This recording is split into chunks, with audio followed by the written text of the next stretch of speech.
Disciples of Jesus Christ Ministry, Bedouis James Parable of Lost Sheep. காணாமற் போன ஆட்டின் உவமை மத்தேயு 18 12 முதல் 14 வரை, லூக்கா 15 3 முதல் 7 வரை.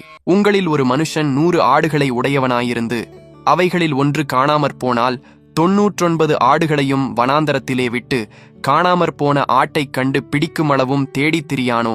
கண்டுபிடித்த பின்பு அவன் சந்தோஷத்தோடே அதை தன் தோள்களின் மேல் போட்டுக்கொண்டு வீட்டுக்கு வந்து சிநேகிதரையும் அயலகத்தாரையும் கூட வரவழைத்து, காணாமற் போன என் ஆட்டை கண்டுபிடித்தேன், என்னோடு கூட சந்தோஷப்படுங்கள் என்பான் அல்லவா? அதுபோல மனந்திரும்ப அவசியமில்லாத 99 நீதிமான்களை குறித்து சந்தோஷம் உண்டாகிறதை பார்க்கிலும் மனந்திரும்புகிற ஒரே பாவி நிமித்தம் பரலோகத்தில் மிகுந்த சந்தோஷம் உண்டாயிருக்கும் என்று உங்களுக்கு சொல்லுகிறேன். பாவம் என்பது தேவனுடைய பிரமாணத்தை மீறுவது.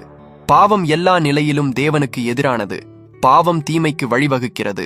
பாவம் தேவனிடமிருந்து அந்நியப்படுத்துகிறது. பாவம் நீதி நியாயத்தை பகைக்க செய்கிறது. பாவம் தீமைக்கு அடிமைப்படுத்துகிறது. பாவம் அநீதியையும் அநியாயத்தையும் உண்டாக்குகிறது.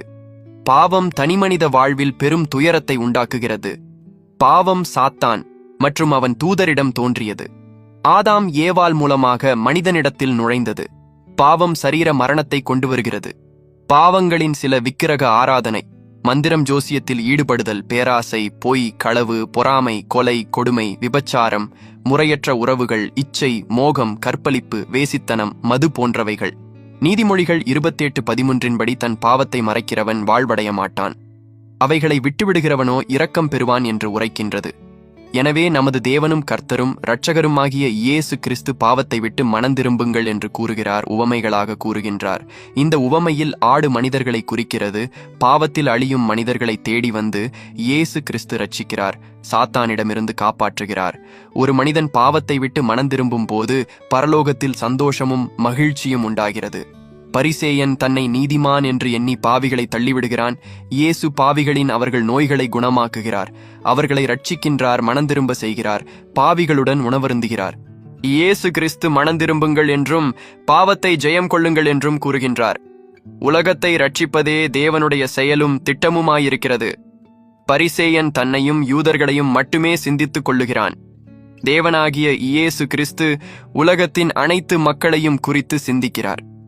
தேவன்தான் படைத்த அனைத்து மனிதரும் கெட்டுப்போகாமல் நரகத்துக்கு செல்லாமல் நித்திய ஜீவனை பெற்றுக்கொள்ள மனந்திரும்ப செய்கிறார். அவர்களை ரட்சிக்கின்றார், மனதுருகுகின்றார். இயேசு கிறிஸ்துவின் வசனங்கள், போதனைகளை, சொற்பொழிவை நாம் செயல்படுத்துவோமாக. இயேசு கிறிஸ்து ஒருவராலேயே உலகத்தை ரட்சிக்க கூடும். ஆமேன்.